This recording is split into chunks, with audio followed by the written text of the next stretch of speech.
Hello friends, welcome to के D learners. Friends, आज हम बात करेंगे इवन एंड ओड फंक्शन की। मैंने फोरियर सीरीज पे पार्ट 7 बना चुका हूँ और आज हम बात करेंगे इवन एंड ओड फंक्शन की। तो चलिए स्टार्ट करते हैं। स्टार्ट करने से पहले अगर आपने इस वीडियो को लाइक नहीं किया है तो लाइक कर देना और हमारे चैनल को सब्सक्राइब कर लो ऐसे ही एजुकेशनल वीडियो को पाने के लिए।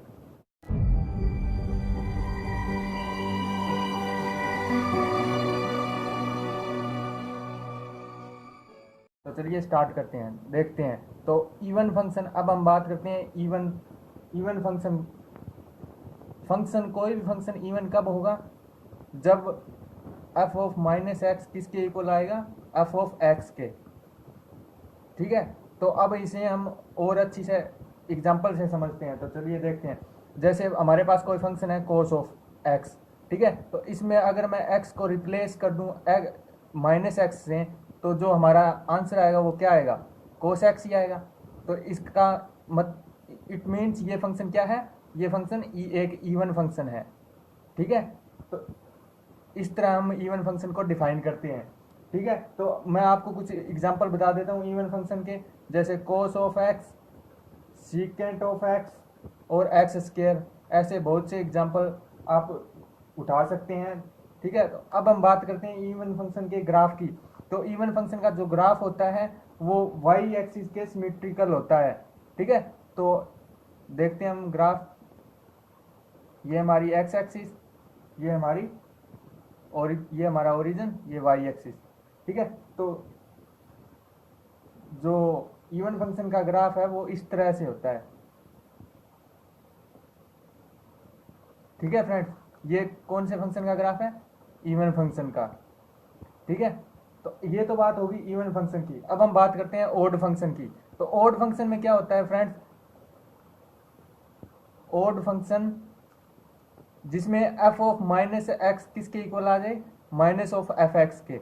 इसे हम एग्जांपल द्वारा समझ सकते हैं। जैसे हमारे पास साइन एक्स कोई फंक्शन है, तो साइन एक्स फंक्शन को हम अगर माइनस एक्स को हम माइनस एक्स से रिप्लेस कर दें तो हमारा आंसर क्या आएगा? Minus of sine x.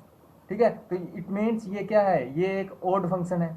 ठीक है, तो ओड फंक्शन की डेफिनेशन क्या होगी? F of minus x is equal to minus f x के इक्वल आता है, तो ये कौन सा फंक्शन होगा? ओड फंक्शन होगा। ठीक है, तो हम ऐसे एग्जांपल देख लेते हैं। ओड फंक्शन के कुछ एग्जांपल हैं sine x, ten x, x cube, etcetera etcetera. ऐसे बहुत से एग्जांपल आप उठा सकते हैं। तो अब हम बात करें ओड फंक्शन के ग्राफ की। तो ओड फंक्शन का ग्राफ क्या होता है? इवन फंक्शन का ग्राफ होता है वाई एक्सिस के सिमेट्रिकल। तो हमारे ओड फंक्शन का ग्राफ किसके सिमेट्रिकल होगा? सिंपल सी बात है, ओरिजिन के। ठीक है, तो ये हमारा ओरिजिन है। तो जो हमारा ग्राफ है ओड फंक्शन का वो इस तरह से होगा। ठीक है, ये हमारे किसका? ओड फंक्शन का ग्राफ है। ठीक है, अब हम बात करते हैं इंटीग्रेशन की। अगर हमारा फंक्शन है इवन ओड, हम डिफाइन करके हम बहुत ही आसानी से इंटीग्रेशन कर सकते हैं। तो इसके लिए एक बहुत ही आसान सा फार्मूला होता है। मान लेते हैं हमारे पास कोई फंक्शन दिया हुआ है एफ एक्स, उसकी लिमिट दी हुई है माइनस सी टू सी। ठीक है, तो अब हम उस फंक्शन का इंटीग्रेशन कैसे करेंगे? जैसे minus C to C F x और डी एक्स। अगर हमारा फंक्शन इवन है तो हमारा इसका इंटीग्रेशन सिंपली हो जाएगा 0 to C F x d x.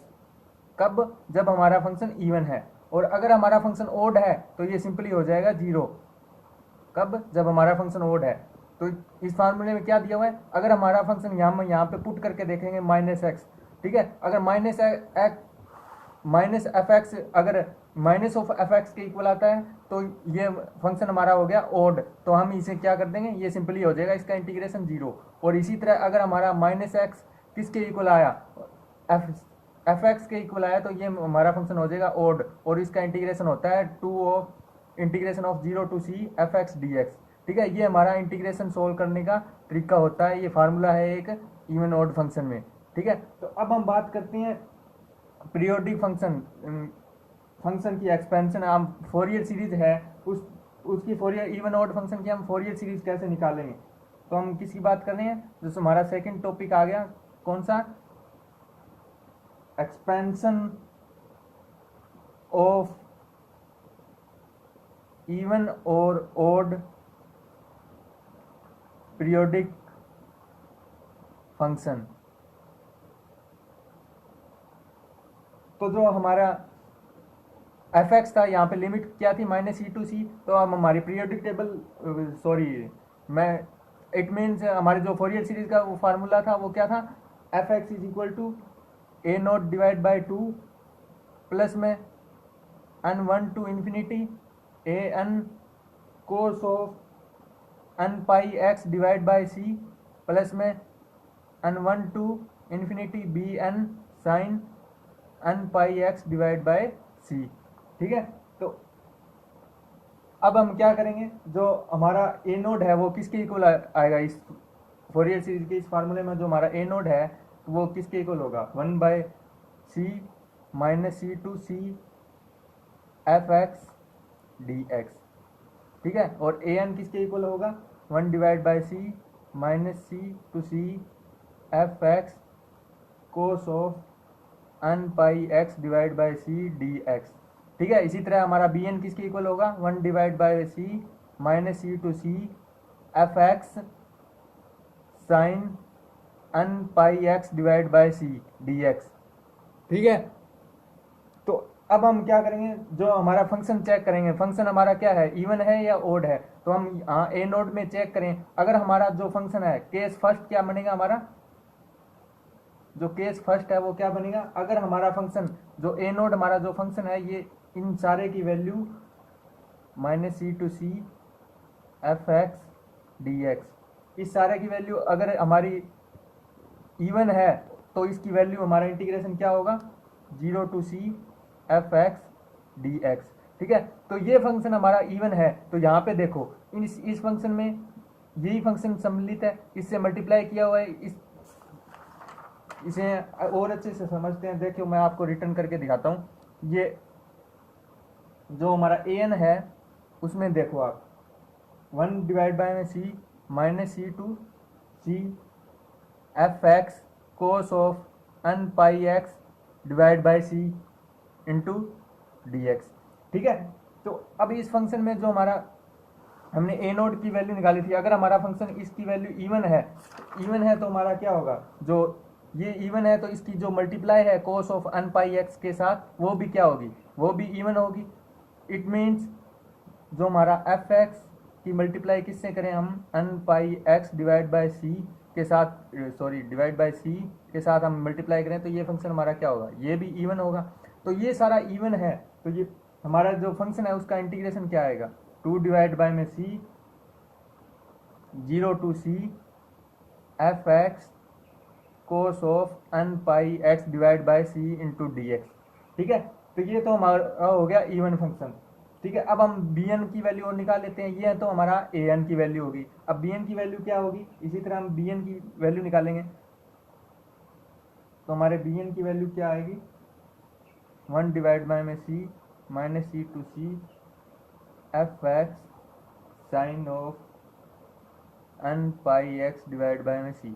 तो इस फंक्शन को ध्यान से देखिए, इसमें साइन मल्टीप्लाई हो रहा है, तो साइन तो आपको पता है, साइन जो है हमारा एक ओड फंक्शन है, तो ओड फंक्शन की मल्टीप्लाई हम किसी दूसरे फंक्शन के साथ करेंगे तो वो पूरा फंक्शन क्या हो जाएगा, ओड हो जाएगा। तो ये इसकी जो इंटीग्रेशन है उसकी वैल्यू क्या आएगी, 0। तो हमारा बी एन की वैल्यू क्या आ गई, सिंपली 0। तो और हमारे ए एन की वैल्यू आई थी 2/c integration of 0 to c F x cos of n pi x divide by c into d x.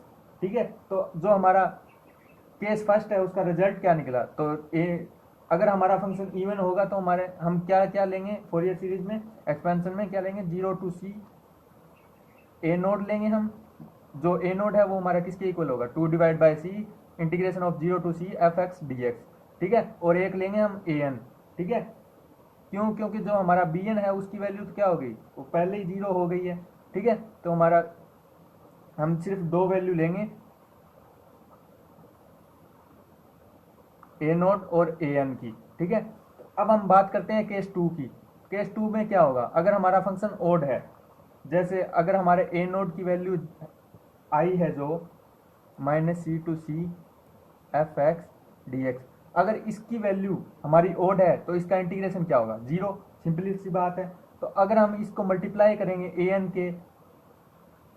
N से, जैसे ए एन में हमारी वैल्यू क्या होती थी, cos of N pi x divide by में सी डी एक्स, ठीक है। तो इस फंक्शन की पूरे की वैल्यू क्या हो जाएगी, 0। ये तो सिंपल सी आपको पता ही है। ये अगर ये फंक्शन ओड है तो ये ओड फंक्शन की हम मल्टीप्लाई करेंगे दूसरे फंक्शन के साथ, तो ये फंक्शन पूरा 0 है तो ये भी पूरा 0 हो जाएगा। तो ए एन की वैल्यू हमारी क्या होगी, 0।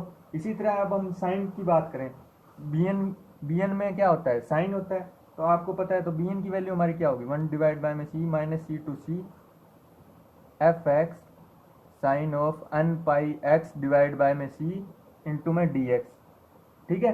तो अब हमारी इसकी वैल्यू देखो ध्यान से, ये ओड फंक्शन था, ये ओड फंक्शन था, इस ओड फंक्शन के साथ मल्टीप्लाई होके ये पूरा क्या हो गया, ओड फंक्शन बन गया। तो सॉरी, ओड और ओड की मल्टीप्लाई क्या होगी, ये इवन फंक्शन बन गया। तो ठीक है, तो इवन फंक्शन बनने के बाद इसके इंटीग्रेशन की वैल्यू क्या होगी, 2 डिवाइड बाय में c 0 to C F x sine of N pi x divide by में सी डी एक्स, ठीक है। ये तो आ गया हमारा आंसर, ठीक है। तो अब हम केस 2 का रिजल्ट क्या निकला, केस 2 में अगर हमारा कोई फंक्शन ओड दिया हुआ है तो हमारा जो हम किसकी वैल्यू उठाएंगे, सिर्फ बी एन की वैल्यू ही हम लेंगे, ठीक है। क्योंकि हमारे जो ए एन नोड है और ए एन है उसकी वैल्यू तो हमेशा 0 हो जाती है ओड फंक्शन के केस में, ठीक है। और इवन फंक्शन के केस में हम बी एन को 0 कर देंगे और सिर्फ ए नोड और ए एन की वैल्यू लेंगे, ठीक है। तो आज के लिए इतना ही, मिलते हैं नेक्स्ट वीडियो में। Thanks for watching.